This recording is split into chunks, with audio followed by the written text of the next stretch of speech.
প্রথমেই কিয়ামত সম্পর্কে রব্বুল আলামিন কিয়ামত সম্পর্কে একটা সূরা নাযিল করেছেন। সূরার নাম হলো সূরাতুল কিয়ামা। এই সূরায় আল্লাহ বলেন, লা উকসিমু বিয়াউমিল কিয়ামাহ।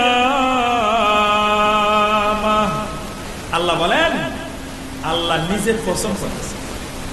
আল্লাহ কথা বলার সময় শপথ করার, কসম করার কোনো প্রয়োজন নাই, কিন্তু বান্দাদের কাছে বান্দারা একে অপরের সাথে কথা বলার সময় কসমকে, শপথকে বেশি গুরুত্ব দেয়। এই বান্দার ইমানের মধ্যে দুর্বলতা, এই জন্য শপথ করে বললে বান্দা বিশ্বাস করে বেশি। আল্লাহ বান্দার তাড়াতাড়ি বিশ্বাস করানোর জন্য, বান্দাকে তাড়াতাড়ি বিশ্বাস করানোর জন্য আল্লাহ শপথ করলেন যে কিয়ামত দিবসের শপথ। আল্লাহ বলেন, আমি কিয়ামতের শপথ করতেছি। আর আমরা কোন জিনিসের শপথ করি? যে জিনিসটার গুরুত্ব বেশি। যদিও আমাদের দেশে ইত্যাদি বিভিন্ন ধরনের শপথ আছে, যত শপথ আছে সমস্ত শপথগুলা কিন্তু হারাম। শপথ করতে হবে, কসম করতে হবে একমাত্র আল্লাহ। কিন্তু আমি আপনাদেরকে বোঝানোর জন্য বলি, আমরা সাধারণত কসম করবার সময় মা বাবার কসম কাটি, যদিও এটা হারাম। কেন? মানে বুঝায় যে আমার মা বাপ বেশি দামি, তারপরে সন্তানের কসম করে, কারণ বুঝায় যে সন্তানটা আমার কাছে দামি, এলে সন্তানের কসম। যদিও এই সমস্ত কসম জায়েজ নাই। আল্লাহ বলেন কিয়ামতের শপথ। কিয়ামতের শপথ মানে আল্লাহ কিয়ামতকে খুব গুরুত্ব দিয়েছে। তারপরে আল্লাহ ওয়ালা উকসিমু বিন-নাফসিল লাওয়ামাহ। নফসে লাওয়ামার কসম। নফসে লাওয়ামা, নফস হলো তিন প্রকার। নফস তিন প্রকার। নফসে মুতমাইন্না, যেই নফস মুতমাইন্না নফস যার হয়ে গেছে, সে শুধু নেক কাজ করবে, গুনার কাজ করবে তো দূরের কথা, শুনলেই সে আল্লাহকে তাওবা করবে। আর নফসের লাওয়ামা হইল আমরান নফস। আমরান নফস, আমরান নফস মানে সহজে বোঝানোর জন্য বলছে আমরান নফস। কেন? আমরা মাহফিলে আসলে হুজুরের কোরআন হাদিস থেকে বয়ান শুনলেও ভালো লাগে, আবার মাঝে মধ্যে গানের বাজনা, গানের সুর আসলেও ওই ও রে, এটা হইল নফসের লাওয়ামা। মানে ভালো কাজ করলে তার ভালো লাগে, আবার গুনার কাজ শুনলেও তার মাঝে মধ্যে ভালো লাগে। এই জন্য অনেক যুবকরা ওয়াজ মাহফিল করায়, মাঝে মধ্যে গান বাজনা। অনেক যুবক আছে আমাদের দেশে, হয়তো মকরমপুর নাই, কিন্তু বিভিন্ন এলাকায় আছে, দেখবেন মাহফিলও করায় আবার গান বাজনা করায়। এটা হলো নফসের লাওয়ামা। মানে ভালো কাজ করতে ভালো লাগে, আবার গুনার কাজ করলেও তার মাঝে মধ্যে একটু ভালো লাগে। মানে গুনাহও করে আবার নেকিও করে। নফসের লাওয়ামা এই নফসটা আমরা মাঝে মধ্যে গুনাহ করি না, গুনাহও করি আবার ভালো কাজ করি। যেমন আজকে মাহফিলও আসছি, আজকে যাদের উদ্যোগে মাহফিল হয়েছে সবাই তো ভালো কাজ করছে, নেক কাজ। আজকে আমরা যারা আসবো কিংবা এসেছি, যারা এসে চলে গেছে, সবাই কিন্তু ভালো কাজ। আবার মাঝে মধ্যে আমরা গুনার কাজ করি। এটা হলো নফসে লাওয়ামা। নফসে লাওয়ামা হলো আমরা। আর নফসে আম্মারা, যেটা নেকির কাজ শুনলে তার ভালো লাগে না, গুনার কাজ দেখলে ভালো লাগে। যেমন কিছু মানুষ আছে না আমাদের দেশে, রাসূলুল্লাহ সম্মান শুনতে ভালো লাগে না, কোরআন হাদিসের মাহফিল তার ভালো লাগে না, মাদ্রাসা মসজিদ তার ভালো লাগে না। এরা নফসে আম্মার, এরা গুনার কাজ করতে শুধু ভালো লাগে, নেকির কাজ তারা দেখতে। তারপরে আল্লাহ বলেন, আয়াহসাবুল ইনসানু আল্লান নাজমা'a ইযামা। মানুষ কি মনে করে যে আমি তার হাড়গুলা জমা করতে পারবো না? অনেক বেঈমান বেদিন আছে, মারা যাওয়ার পরে তো কবরের মধ্যে পাই যাইব গুস্ত, পাই যাইব হাড্ডিগুলা সব শেষ হয়ে যাইব, হাসরের ময়দানে আবার কিভাবে জমা করা হবে? আল্লাহ বলতেছেন মানুষ কি মনে করে যে আমি হাড়গুলা জমায়েত করতে পারবো না? অথচ আল্লাহ বলেন, অথচ বালা কাদিরিনা আলা আন নুসাউইয়া বানানা। আমি মানুষের আঙ্গুলের যে এই যে আঙ্গুল আছে না, আঙ্গুলের জোড়া আছে না, এইগুলা পর্যন্ত পূর্ণ বিন্যস্ত করতে আমি আল্লাহ সক্ষম। হাড্ডি তো দূরের কথা, আঙ্গুলের যে তো গুলা আছে, এই যে আঙ্গুলের যে চিহ্নগুলো আছে, আঙ্গুলের যে বাঁকা সাইডটা বাঁকা হয়, এই সাইডটা কিটা আছে, এইগুলা করতে আমি আল্লাহ সক্ষম, আর হাড় গুলা তো অনেক দূর। সুবহানাল্লাহ।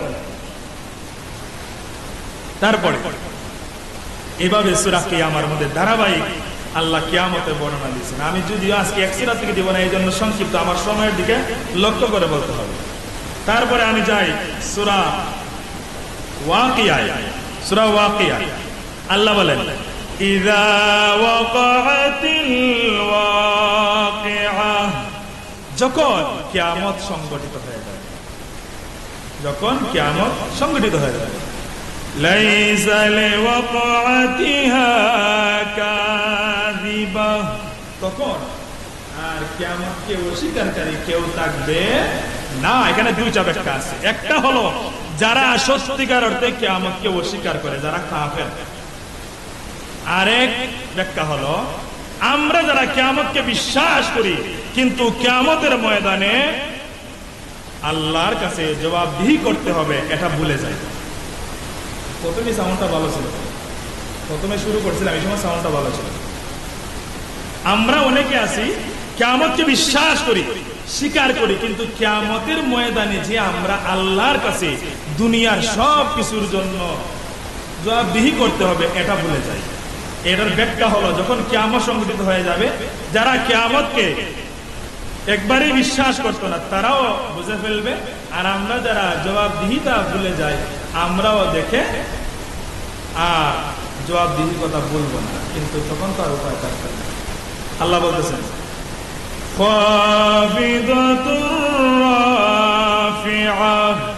যখন কিয়ামত শুরু হয়ে যাবে আমরা তখন কেউ অস্বীকার করতে পারবো না।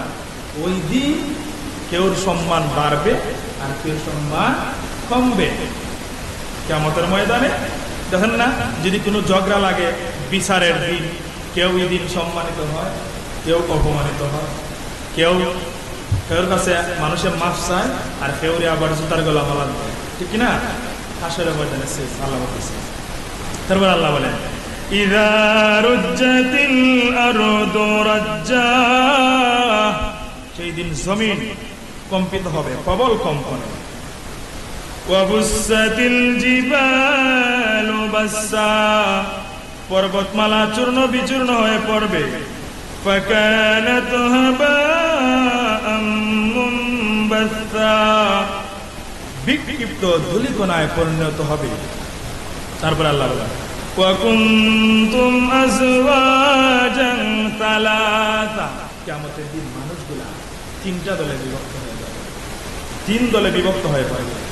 ওয়া আসহাবুল মাইমানাতি মা আসহাবুল মাইমানা, যে দলটা ডান দিকে থাকবে। আমরা যে সব সময় ডানকে বেশি গুরুত্ব দেই, দেখবেন কেউ যদি আমাদেরকে বাম হাতে কিছু দেয় আমরা কিন্তু অপমান বোধ করি।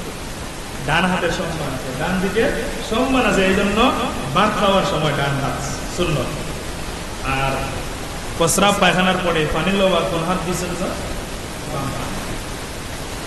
আল্লাহ বলে ডান দিকের দল যারা, এরা খুবই আনন্দ অনুভব করবে, খুব খুশি হয়ে যাবে। ওয়াসহাবুল মাশআমাতি মা আসহাবুল মাশআমা, আর যারা বাম দিকে এরা সেই দিন হতভাগ্য, তাদের দুর্দশা শেষ থাকবে না। আমরা কিয়ামতের ময়দানে ডান দিকের দল না বাম দিকের, কোন দিকের দল হতে চায়? কথা বলেন, কোন দিকে? আল্লাহ পাক যেন হাসরের ময়দানে আমাদেরকে ডান দিকের দলের অন্তর্ভুক্ত করেন। সবাই বলেন আমিন। তারপরে আসি সূরা হাক্কা। সূরা হাক্কার মধ্যে আল্লাহ বলেন কিয়ামত সম্পর্কে, وَأَمَّا مَنْ أُوتِيَ كِتَابَهُ بِيَمِينِهِ, এই যে ডান দিক আর বাম দিকে, এখন আল্লাহ বলতেছে কিয়ামতের ময়দানে আমল নামাগুলা কাউকে দেওয়া হবে ডান হাতে, কাউকে দেওয়া হবে বাম হাতে। আল্লাহ বলতেছেন যাদের ডান হাতে আমল নামা দেওয়া হবে, ফায়াকুলু হাউমুকরাউ কিতাবিয়া, ডান হাতে আমল নামা দিয়ে আল্লাহ বলবে, ওরে বান্দা তোমার আমল নামা তুমি আজকে নিজে দেখে দেখে পড়তে থাকো। সুবহানাল্লাহ। আমল নামা কিন্তু অনেকভাবে সংরক্ষণ করা হইতেছে। যেমন আজকের মাহফিলের কথা বল, আজকের মাহফিলে আপনি চাইলে শুধু পিকচার তুলে রাখতে পারবেন, ডকুমেন্ট, অডিও রেকর্ড করে আপনি ডকুমেন্ট রাখতে পারবেন, আবার ভিডিও করে ও ডকুমেন্ট রাখতে পারবেন, আবার কোন হুজুর কি আলোচনা করছেন, এখানে এসে কে কি করছে, আপনি চাইলে যদি আপনার সক্ষম থাকেন আপনি লিখিত আকারে রাখেন। আমাদের সব আমলনামা ফেরেশতারা অডিও রাখতেছে, ভিডিও রাখতেছে, তারপরে আবার লিখিত আকারে রাখতেছে। হাসরের ময়দানে অস্বীকার করার মতন কোনো কায়দা নাই, কোনো সুযোগ নাই। লিখিত document, audio document, video document. সুবহানাল্লাহ বলেন। আল্লাহ বলবেন ডান হাতে আমলনামা দিয়ে বলবেন তোমার আমলনামাটা এখন তুমিই পড়ো। বলেন হুজুর আমরা তো জমিনে নিজের নামই পড়তে পারতাম না, পড়ালেখা করতাম না, হাসরের ময়দানে তো আমরা জানি হাসরের ময়দানে ভাষা হলো কিয়ামতের দিনের ভাষা হলো আরবি। আমরা কিভাবে পারবো? মানুষ ইন্তেকাল করার পরে এই বান্দা বান্দির যতটুকু আরবি জ্ঞানের প্রয়োজন আল্লাহর কুদরতি পক্ষ থেকে ততটুকু আরবি জ্ঞান দিয়ে দিবে। সুবহানাল্লাহ। তারপর আল্লাহ বলেন ইন্নী যানানতু আন্নী মুলাকিন হিসাবিয়া।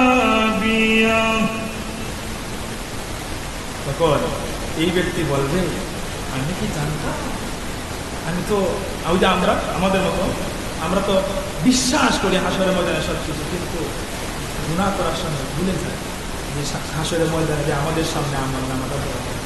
এই বান্দা আমি কি জানতাম এভাবে আমার সামনে আমাকে চলে আসে। ফাহুয়া ফি ঈশাতির রাদিয়া। যেই বান্দা বান্দির ডান হাতে আমল নামা দেওয়া হবে তারা আরাম এসে থাকবে। সুবহানাল্লাহ বলেন ফি জান্নাতিন আলিয়া, ফি জান্নাতিন আলিয়া, তারা উন্নত মর্যাদার জান্নাতে থাকবে। কুতুফুহা দানিয়া, এই জান্নাতের মধ্যে ফল মূল থাকবে। ওই যে আজকের স্টেজ ফুল দিয়ে সাজানো হয়েছে, দেখবেন যত জায়গায় আপনি ফুল দিয়ে সাজাইবেন স্টেজটা সুন্দর হয়। এই জন্য মাহফিলের ফুল দিয়ে সাজানো স্টেজ দেখে দেখে এখন গায়ে হলুদের স্টেজ ফুল দিয়ে সাজায়। তারপরে আল্লাহ বলেন কুলু ওয়াশরাবু হানিআম বিমা আসলাফতুম ফিল আইয়ামিল খালিয়া। আল্লাহ বলবেন হে আমার বান্দা বান্দা, দুনিয়ায় কত কিছু নিষেধ করেছি, এই খাইও না সেই খাইও না, আজকে তোমরা জান্নাতে আছো, আজকে কোনো বাধা নাই, যা সামনে পাইবা যা ইচ্ছা হবে তাই বলবা, তোমাদেরকে খাবার দেওয়া হবে। সুবহানাল্লাহ। দুনিয়ায় দুধ খেয়েছো, শরবত খেয়েছো, পানি খেয়েছো, মধু খেয়েছো, কিন্তু অনেক নাফরমান মদ খেয়েছে, কিন্তু তোমার অনেক ইচ্ছা হয়েছে যে আমার সামনে আমার বন্ধুটাই মদ খায়, কেমন লাগে মদ একবার খায়া দেখি, কিন্তু আমি আল্লাহ হারাম করেছিলাম এই জন্য খাও নাই। আজকে তোমাকে জান্নাতের ভিতরে দুনিয়ায় যেটা খাইতে পারো নাই, আমি আল্লাহর হুকুম পালন করার জন্য আজকে তোমাকে জান্নাতের ভিতরে মদ খাওয়াইব। সুবহানাল্লাহ বলেন। তো বাংলাদেশের মতন পানিবাদ বসাইয়া এই গন্ধযুক্ত মদ নাই, স্পেশাল মদ। সুবহানাল্লাহ বলেন। মদের মধ্যে সবচেয়ে নিম্ন শ্রেণীর মদ হইল পানিপাত্রে বসে মদ বেলা খায়। এইটা খাইলে যদি আপনার সামনে আটে গন্ধ আপনি দাঁড়াইতে পারেন। এই মাঝে মধ্যে যে মদ খাওয়াতে গন্ধ হয়, গন্ধ করে, এটা একদম কম ফেলার মদ হয়, এলে গন্ধ বেশি করে। দেখবেন সিগারেটের মধ্যে যতটা দাম কম ওরা গন্ধ বেশি, দুর্গন্ধ বেশি। বাহির থেকে আনে আল্লাহ হাসরের ময়দানে কিয়ামতের দিনে জান্নাতে যারা নেককার বান্দা তাদেরকে আল্লাহ পবিত্র সুস্বাদু মদ খাওয়াবে। দেশি বাংলাদেশের মধ্যে না, তোমার পৃথিবীর মধ্যে জান্নাতের মদ। তারপরে আল্লাহ বলেন وأما من أوتي كتابه بشماله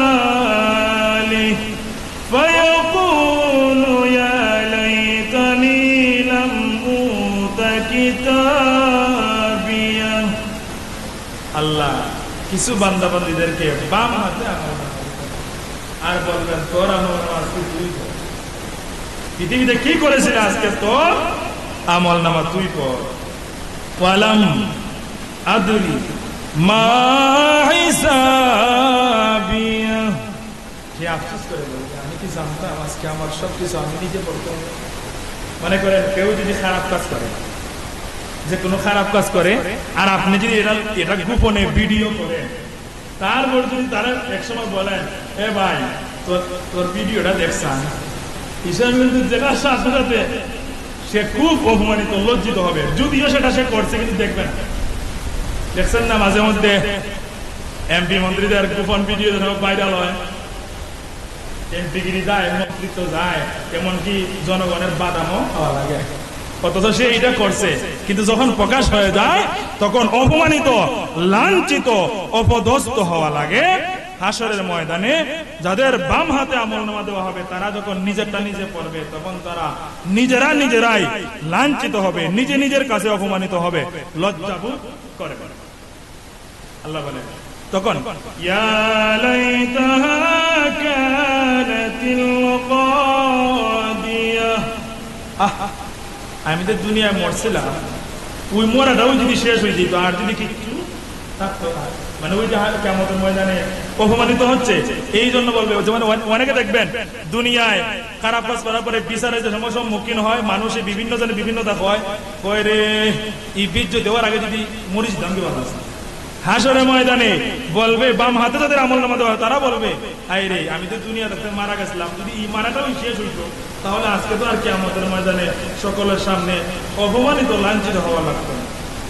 তারপরে সে বলবে মা আগনা আন্নি মালিয়া, আজকে আমার ধন সম্পদ, টাকা পয়সা, বাড়ি গাড়ি কোনো কাজে আসলো না। বলেন তো যারা গুনাহগার, হাসরের ময়দানে টাকা পয়সা, বাড়ি গাড়ি, ধন দৌলতে কোনো কাজ হবে না। সেই দিন শুধু ঈমান আর আমল দেখা হবে। তখন সে বলবে হালাকা আন্নি সুলতানিয়া, আজকে আমার ক্ষমতাও কোনো কাজে আসে না। আপনি আমেরিকার প্রেসিডেন্ট, রাশিয়ার প্রেসিডেন্ট, দক্ষিণ কোরিয়া, উত্তর কোরিয়া, ভারত প্রেসিডেন্ট, প্রধানমন্ত্রী, এমপি, মন্ত্রী, নেতা, কোনো হাসরের ময়দানে কোনো কাজে আসবে না যদি বাম হাতে আপনার আমলনামা দেওয়া হয়। এই জন্য হাসরের ময়দানে আল্লাহ পাক যেন আমাদের আমলনামা আমাদের ডান হাতে দান করেন। সবাই বলেন আমিন। সূরা হাক্কা গেল, সূরা ওয়াকিয়া গেল, সূরা কিয়ামা গেল, এখন এর সামনে সূরা ইনফিতার। সূরা ইনফিতারে আল্লাহ আবার কিয়ামত সম্পর্কে বলতেছেন إذا السماء انفطرت, কিয়ামত যে সময় হবে তখন আকাশটা ফেটে যাবে। وإذا الكواكب انتثرت, তারকা আছে, তারকাগুলা বিক্ষিপ্ত হয়ে ঝরতে থাকবে। وإذا البحار فجرت, সমুদ্র উত্তপ্ত হয়ে যাবে, সমুদ্রের পানি সব কিছু নিঃশেষ হয়ে যাবে, সমুদ্রে কে ফাটিয়ে দেওয়া হবে, সব পানি শেষ হয়ে যাবে। ওয়াইদাল কুবুর বু'থিরাত, দুনিয়ার বুকে যত কবরের ভিতরে যত লাশ আছে সমস্ত কবরগুলা খুলে দেওয়া হবে, সব লাশগুলা মাটির নিচ থেকে উঠতে থাকবে। আলিমাত নাফসুম মা কদ্দামাত ওয়া আখখারাত, সেই দিন মানুষ তার সব কিছু জেনে ফেলবে। তারপরে সূরা আবাসায়, সূরা আবাসায় যাওয়ার আগে আমি সূরা জিলজালের অনুবাদটা আপনাদের সামনে করি। সূরা জিলজাল আল্লাহ বলেন ইযা যুলজিলাতিল আরদু জিলজালাহা, যখন পৃথিবী আপন কম্পনে কম্পিত হবে। পৃথিবীর নাড়া দিবে, লড়বে, নাচবে আল্লাহর হুকুমে। ওয়া আখরাজাতিল আরদু আসফালাহা, পৃথিবীর ভিতরে যা কিছু আছে সব কিছু বের হয়ে যায়। ওয়া ক্বালাল ইনসানু মা লাহা, মানুষ হতভম্ব হয়ে যাবে, কি হয়েছে রে, পৃথিবী তার সবকিছু বের করে দিচ্ছে কেন? ইয়াউমাইযিন তুহাদ্দিসু আখবারাহা, পৃথিবীর ভিতরে, পৃথিবীর উপরে যা কিছু ঘটেছিল সব কিছু সেই দিন পৃথিবী, আজকে আমরা যেভাবে কথা বলতেছি সেই দিন পৃথিবী সবকিছু বলে। কোন মানুষ কোথায় দাঁড়াইয়া সুদের টাকার লেনদেন করেছে, ঘুষ খেয়েছে, জিনা করেছে, অন্যের ক্ষতি করেছে, যত ধরনের পাপ কাজ আছে, কোথায় গভীর রাত্রে গিয়ে মদ পান করেছে, গাঁজা সেবন করেছে, ইয়াবা ট্যাবলেট বিক্রি করেছে, কোথায় গোপনে গিয়ে কোন খারাপ কাজ করেছে, সব কিছু পৃথিবী খুলে খুলে বর্ণনা করে দিবে। বিআন্না রাব্বাকা আওহা লাহা, এই সব কিছু বলার পিছনে কারণ হলো পৃথিবীর রব তাকে আদেশ করেছেন, আদেশ করবেন, এই জন্য পৃথিবী সব কিছু বলে দিচ্ছে। তারপরে আল্লাহ বলেন ইয়াউমাইযিন ইয়াসদুরুন নাসু আশতাতা লিয়ুরাউ আমালাহুম, সেই দিন মানুষগুলোকে দলে দলে দাঁড় করানো হবে তার আমলনামা তাকে দেখার জন্য। তারপর আল্লাহ বলছেন ফামান ইয়ামাল মিসকাল যাররাতিন খায়রান ইয়ারা, সেই দিন যারা পৃথিবীতে কোনো পরিমাণ, যাররা পরিমাণ ভালো কাজ করেছে, হাসরের ময়দানে ওই মানুষটা তার সব কিছু নিজের চোখে দেখতে পাবে। এখন বলেন তো ওয়াজ বেশি লাগে না? শুধু এই আয়াতের অনুবাদটা আমরা যারা শুনেছি, যদি এই কথাটা খানের মধ্যে কিয়ামতের আগ পর্যন্ত রেখে দিতে পারি, আমার মনে হয় না গোপনে প্রকাশ্যে গুনাহ করতে পারে। যে হাসরের ময়দানে ভালো কাজ করলেও সবকিছু দেখবো। পরের আয়াতের অর্থটা শুনেন, وَمَنْ يَعْمَلْ مِثْقَالَ ذَرَّةٍ شَرًّا يَرَهُ, যাররা পরিমাণ, কোন পরিমাণ খারাপ কাজ করলেও হাসরের ময়দানে দেখানো হবে। এখন ভালো কাজ করলেও আপনি দেখবেন, খারাপ কাজ করলেও আপনি দেখবেন। সূরা জিলজালের লাস্টের দুইটা আয়াত যদি কোনো মুসলমান হৃদয়ের মধ্যে লালন পালন সব সময় এই দুইটা আয়াতের অনুবাদ সামনে রাখে, আমার মনে হয় না গোপনে প্রকাশ্যে গুনার কাজ আমরা করতে পারি। আল্লাহ পাক যেন আমাদেরকে সব সময় এই দুইটি আয়াতের অনুবাদ আমাদের সামনে রাখিয়া আমরা যেন সব সময় গুনাহ থেকে বাঁচিয়া বেশি বেশি নেক আমল করতে পারি। আল্লাহ যেন তৌফিক দান করেন, সবাই বলেন আমিন। সূরা জিলজাল শেষ, সূরা কারিয়া, আর সময় আছে 20 মিনিট। সূরা কারিয়া আল্লাহ বলেন আল কারিয়া, মহাফলক, মহা সংঘর্ষ, মহা ঘটনা। কি মাল কারিয়া, মহা ঘটনা, মহাফলয়, দুইবার বলতেছেন। তারপরে আল্লাহ বলতেছেন ওয়া মা আদরাকা মাল কারিয়া, তোমরা কি জানো, আপনারা কি জানেন, আপনি কি জানেন, তুমি কি জানো এই মহাপ্রলয় কি, এই মহা ঘটনা কি, মহা সংঘর্ষ কি, মহা দুর্যোগটা কি? আল্লাহ বলতেছেন ইয়াউমা ইয়াকুনুন নাসু কাল ফারাশিল মাবথুস, এটা হলো যেই দিন মানুষগুলা পতঙ্গের মতো উঠতে থাকে। পতঙ্গ যেভাবে, কীট পতঙ্গ যেভাবে উড়াউড়ি করে, মানুষ ভাবে ছুটাছুটি করতে হবে, উড়াউড়ি করতে হবে। ওয়াতাকুনুল জিবালু কাল'ইহনিল মানফুশ, পাহাড় যে আছে, বড় বড় পাহাড়, এই পাহাড়গুলা তুলার মধ্যে উঠতে থাকে। দেখছেন না যে গ্রামে বাজায় যে তুলারে ধুনায়, অনেক সময় আছে না বাড়িতে বাড়িতে এসে তুলারে ধুনায় গুনা দেয়, তোমার বাড়ি তোমার সাথে সাথে তুলা কিভাবে উঠতে থাকে। এমনও আছে এক বাড়ি থেকে আরেক বাড়ি তুলা চলে যায়, তুলার গাছও আছে। কিন্তু এইভাবে আল্লাহ বলেন কিয়ামতের দিন এই মহাপ্রলয় হলো পাহাড় গুলা তুলার মতো উঠতে থাকে। তারপরে আল্লাহ বলছেন فَأَمَّا مَنْ ثَقُلَتْ مَوَازِينُهُ, সেই দিন যার মিজানের পাল্লার নেকের মিজানের পাল্লায় নেকের পাল্লা ভারী হবে, فَهُوَ فِي عِيشَةٍ راضية, সে জান্নাতে থাকবে, সে আরামে আছে। সুবহানাল্লাহ। তারপর আল্লাহ বলেছেন وَأَمَّا مَنْ خَفَّتْ مَوَازِينُهُ, যেই দিন এই কিয়ামতের দিন মিজানের পাল্লার সময় আপনার নেকির পাল্লা যদি হালকা হয়ে যায়, আল্লাহ বলেন فَأُمُّهُ هَاوِيَةٌ, তাকে হাওয়ায় হাবিয়ায় পালানো হবে। আল্লাহ বলেছেন ওয়ামা আদরাকা মা হিয়া, আপনি কি জানেন হাবিয়াটা কি?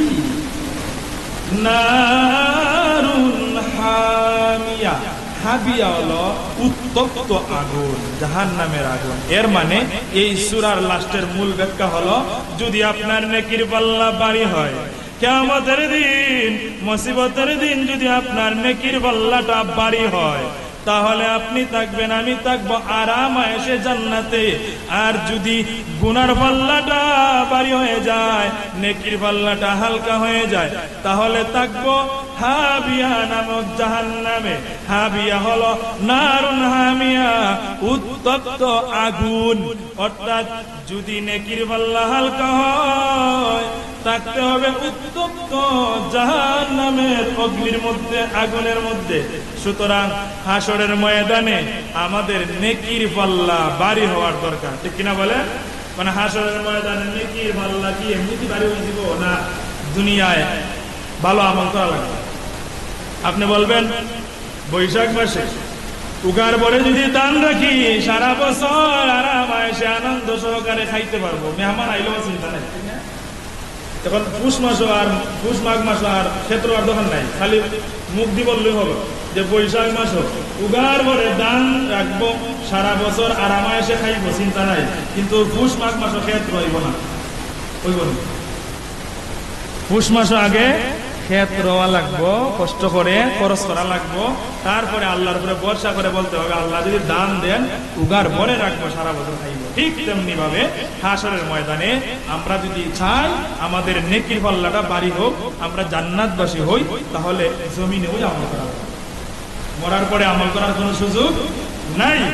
হাজিরিন, আমার আর সময় আছে 15 মিনিট। আমি হাদিস থেকে 2টা অনুবাদ উল্লেখ করে আমার শেষ আয়াত তেলাওয়াত করে আমি আমার আলোচনা শেষ করব ইনশাআল্লাহ। হাসরের ময়দান সম্পর্কে 2টা হাদিসের বর্ণনা আপনাদের সামনে তুলে ধরি। আজকে যারা মাহফিলের আয়োজন করছো আপনারা মনোযোগ দিয়ে শুনুন। সবাই একবার দুরূদ শরীফ পড়ুন। আল্লাহুম্মা সাল্লি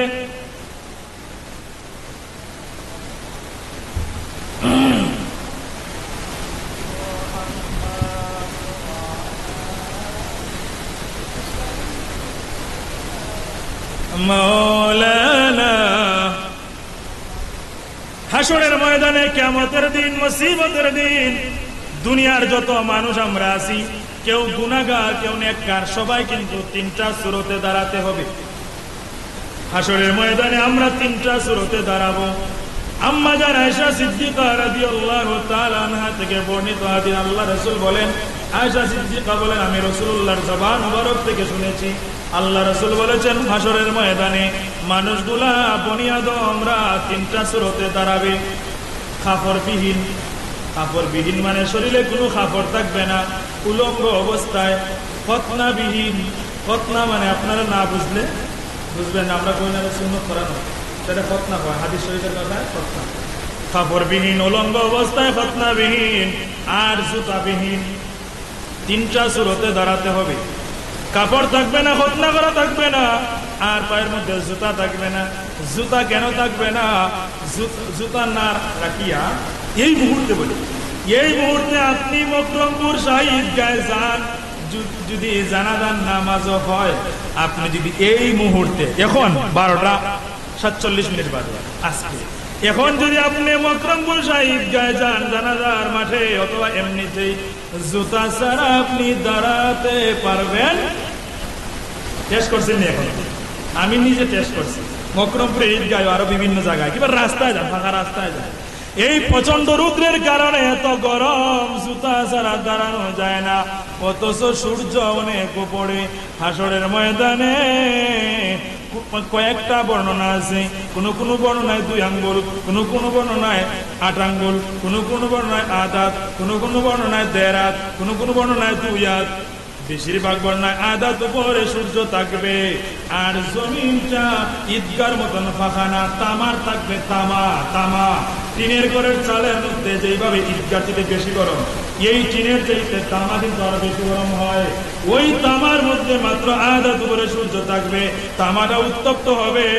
আল্লাহ কষ্ট দেওয়ার জন্য ওই তামার উপরে বনি আদমকে জুতা ছাড়া দাঁড় করাবে। কেমন? হাদিস শরীফে আছে, কেউ গামের মধ্যে সাঁতা থাকবে, কেউ গামে গলা পানি হবে।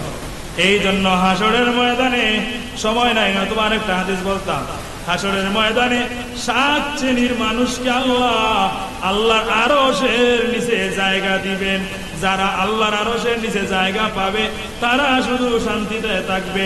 এছাড়া বাকি যত মানুষ হাসরের ময়দানে দাঁড়াবে, ওই তামার মধ্যে উত্তপ্ত গরমের মধ্যে দাঁড়াতে হবে।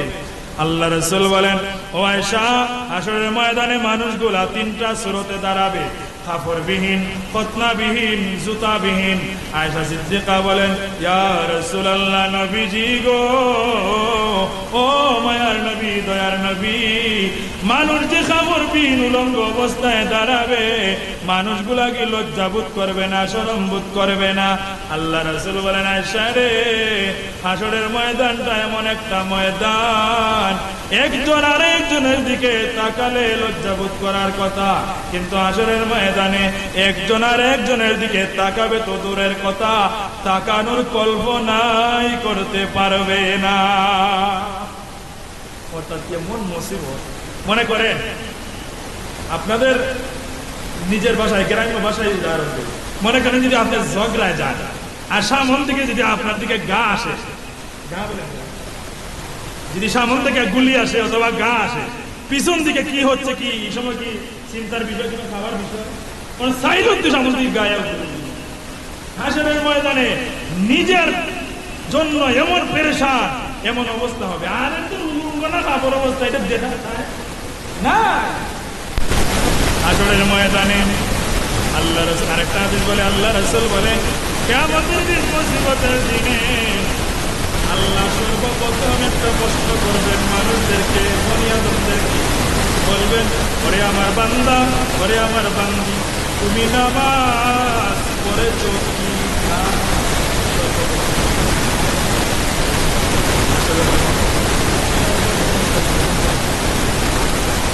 এখন নামাজ পড়ে যায়, কি বলবো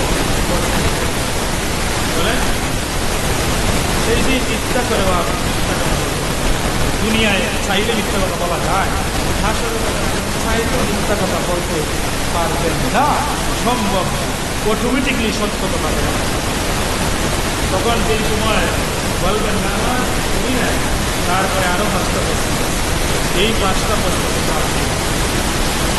যদি এই প্রশ্ন তারা প্রথম স্টেপে আপনি যে কোনো যেটা আসল গুরুত্বপূর্ণ সেটা যদি আটকে যান, মনে করেন আপনার মনে করেন আপনার যদি পাসপোর্টের সমস্যা হয়, আপনি ভিসা যতই দাম হোক, ভালো কাজ হোক, যতই লাখ লাখ টাকা বেতন হোক, কিন্তু আপনার পাসপোর্ট সমস্যা হলে যে কোনো জিনিসের প্রথম যেটা সেটা যদি সমস্যা হয়, সব কিছুর সমস্যা। আল্লাহ রাসূল বলেন, সর্বপ্রথম হাসরের মাঠে প্রশ্ন করা হবে কিয়ামতের দিন, বান্দা বান্দি, তুমি কি নামাজ পড়েছো? সেই দিন যদি এই প্রশ্নের উত্তর কেউ না দিতে পারে, তাহলে আরো হাসরের ময়দানে কিয়ামতের দিন আরো 5টা প্রশ্ন করা হবে। এই 5টা প্রশ্নের জবাব কেউ দিবে। এই জন্য প্রথম প্রশ্ন নামাজের ব্যাপারে। আমরা যদি নামাজের ব্যাপারে উদাসীন থাকি, তাহলে হাসরের মধ্যে রাখতে যতই আপনি পৃথিবীতে সাফা আছে অনেক কিছু বলতে পারবেন, অনেক কিছু বলা যায়, সাফা থাকলে মমতা থাকলে অনেক কিছু বলা যায়। হাসরের মধ্যে যদি নামাজ না পড়ে যান, কোনো কিছু কাজে আসবে। এই নামাজের প্রশ্ন করার পরে আরো 5টা প্রশ্ন করা হবে। 5টা প্রশ্নের মধ্যে প্রথম নাম্বার প্রশ্ন হলো, আল্লাহ প্রশ্ন করবেন, ওরে আমার বান্দা, ওরে আমার বান্দি, তোমাকে যে আমি আল্লাহ একটা জীবন দিয়েছিলাম, ওই জীবনটা তুমি কোন কাজে ব্যয় করেছো? আমরা যে এই যে 50 বছর, 30 বছর, 40 বছর, 60 বছর, 70 বছর সম্পূর্ণ জীবন নিয়ে আল্লাহ, এই বান্দা, এই বান্দা, জীবন দিয়েছি, জীবনটা কোন কাজে ব্যয় করছো? খালি দুনিয়া দুনিয়া নিয়ে ব্যস্ত ছিলা? আসলে এখন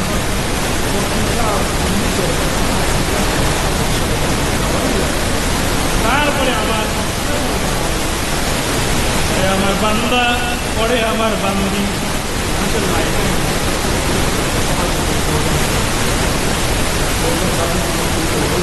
গাঁজা, ইয়াবা, মদ, তারপরে তারপরে গালাগালি, মারামারি, বেড়াগিরি, তারপরে অন্বেষ কর্মের জমি দখল করা, তারপরে সিনা করা, বেবিচার করা, যা কিছু কর্ম আছে ওগুলোর ভিতরে যৌবন এখন নেক কাজের পাশাপাশি প্রত্যেকটা হযরত শাহজালাল সুন্নি যুব সংঘের প্রত্যেকটা যুবক ভাই, তরুণ ভাই 5 ওয়াক্ত নামাজি হওয়া দরকার কি দরকার নাই?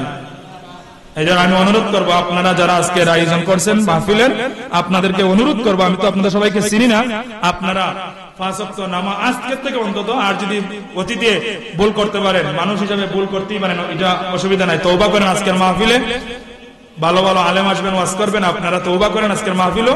আর ভবিষ্যতে যেন আমাদের 5 ওয়াক্ত নামাজ ঠিক হয়ে যায়, আল্লাহ পাক যেন আমাদের সবাইকে 5 ওয়াক্ত নামাজ হিসাবে কবুল করেন, সবাই বলেন আমিন। তারপরে আরো 3টা প্রশ্ন আছে, সময় 5 মিনিট, সংক্ষিপ্ত আকারে বলবেন, এই আমার বান্দা, এই বান্দি, তোমাকে আমি আল্লাহ জমিনে যে রিজিক দিয়েছিলাম, তুমি যে ধন সম্পদ, বাড়ি গাড়ি যা কিছু অর্জন করেছিলে, কিভাবে অর্জন করেছিলে? উপার্জন তো করছিলে কিভাবে?